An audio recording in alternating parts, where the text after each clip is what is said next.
The SPAC guy, early Bitcoin dude, he talks about there's 150 guys, men, not women, that run the world. They're in your regular brick and mortar business. You look at Bill, our good friend Bill from Microsoft. Bill is now the largest private landowner in America. He owns most amount of farmland in all America. The motherfucker was out here pillaging and raping kids and destroying villages and killing women. This motherfucker was a savage, dude. He was a disgusting savage. It can't just be that millions of people throughout thousands of years are saying that they've seen visions, entities have approached them. Well, every single person's delusional and crazy. Every single person is intoxicating and seeing visions.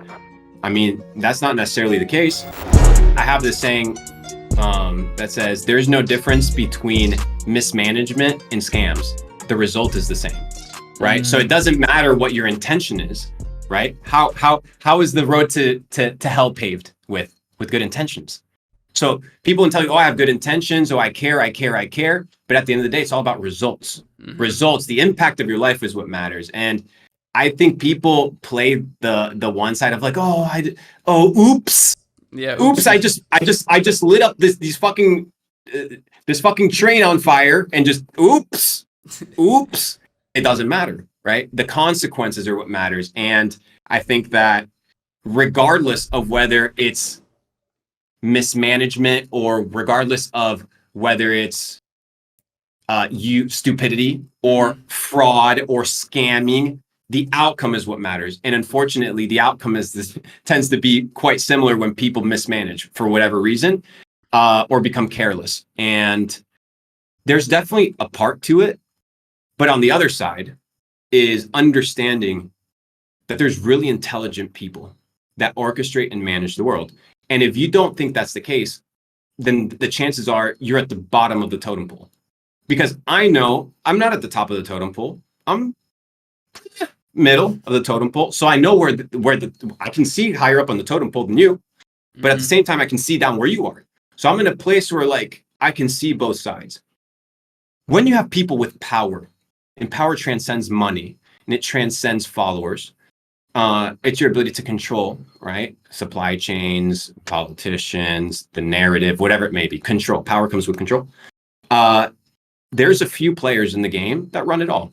Chamath, and you've probably heard of Chamath. He's a multi-billionaire who talks about investing a lot. The SPAC guy, yeah. The SPAC guy, early Bitcoin dude, he talks about there's 150 guys, men, not women, that run the world. They're not in the fintech space. They're not in the tech space. They're in your regular brick and mortar business. They're the cement guys. They're the guys that are the ones that do all the underground water systems for entire cities. The guys that run the sewage. All the shit that is infrastructure necessary to sustain a society and a civilization. Those are the people that run the game. I'll give you another example. You look at Bill, right? Our good friend Bill from Microsoft. Bill is now the largest private landowner in America. He owns the most amount of farmland in all America. He's the number one guy. Why? Well, scenario, right? I know this sounds crazy, but it's not once you start having conversations with people at these levels and how they think. These guys are thinking about colonization and conquest, and they don't give a fuck. They're hard, cold killers. They're cold-blooded murderers, and these motherfuckers are in it to take it all. And if you don't think there's enough cases in history to prove me right, then you're a dumb fuck. Genghis Khan, Alexander. You look at all these conquerors. Bro, everybody's like praising Genghis Khan for being a crazy conqueror. The motherfucker was out here pillaging and raping kids and destroying villages and killing women. This motherfucker was a savage, dude. He was a disgusting savage. So these are the people that control society because they're the ones that are willing to do the most to get to the top. Whereby you and me, potentially, we wouldn't be willing to compromise our morality or sacrifice some crazy random shit on an altar in order to make $1 million, but another person would. And if people are willing to cheat in a Monopoly game for a fucking $2 bill that's fake, you don't think they're going to cheat for trillions of dollars in control of the supply chain of the world? You're sadly mistaken. If people cheat on a fucking board game, if people cheat on Uno, they're going to cheat at the highest levels. Bro, can I tell you a quote 100% the name of the game that I recently heard that because there's a theme that we've been seeing in this conversation is that the small scale stuff applies at a high level. I heard this quote recently. It was, humans build empires to escape the fact that we're mortal and that we will die. Is this not like, how do we stop this cycle, bro? Because like we were saying earlier, people it's by understanding that goes back to the premise. It's all about worldview, right? So if you understand that the worldview is a created world, you understand that you're playing within a matrix or a sandbox. The sandbox has rules, whether they're natural rules of the universe, you're still bound by them. I like it, right? Because we talk about a video game, let's say Grand Theft Auto, and it's in a sandbox. You can't leave certain parameters. Yeah, you can go out and swim, but eventually, like, you can't go anymore. Whether it's because you sink, you lose air, you don't want to continue swimming, you don't have time, your game whatever the reason is, you live in a sandbox. Just like the real world. Where the fuck are you gonna go, bro? Like, you're stuck. Like, you're stuck inside a sandbox, regardless of how big the sandbox is. You're inside of a sandbox.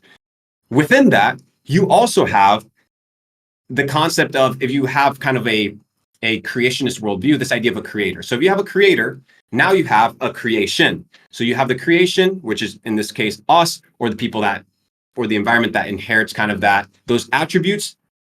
But if you understand that this is merely a system or a stepping stone to something else, then you don't really give a fuck about what takes place in this world or what you gain from it or what you have. So if you can transcend your mortal flesh, or like this suit that you're wearing, and understand that you're not the suit that you're wearing, that the suit is merely a representation of who you are. And it's a vehicle by which you can operate in this three-dimensional realm, right? This is how you operate. You operate in the three-dimensional realm through this body, through your processors, through your eyes, through receiving information, breaking it down. But you're not bound by that. And whether you take psychedelics or you experience it through lucid dreaming at night, you understand that there's other shit out there that you can't explain. Right. That's the stuff that people need to be like, okay, like, it can't just be that millions of people throughout thousands of years are saying that they've seen visions, that entities have approached them. Well, every single person's delusional and crazy. Every single person is intoxicating and seeing visions. I mean, that's not necessarily the case.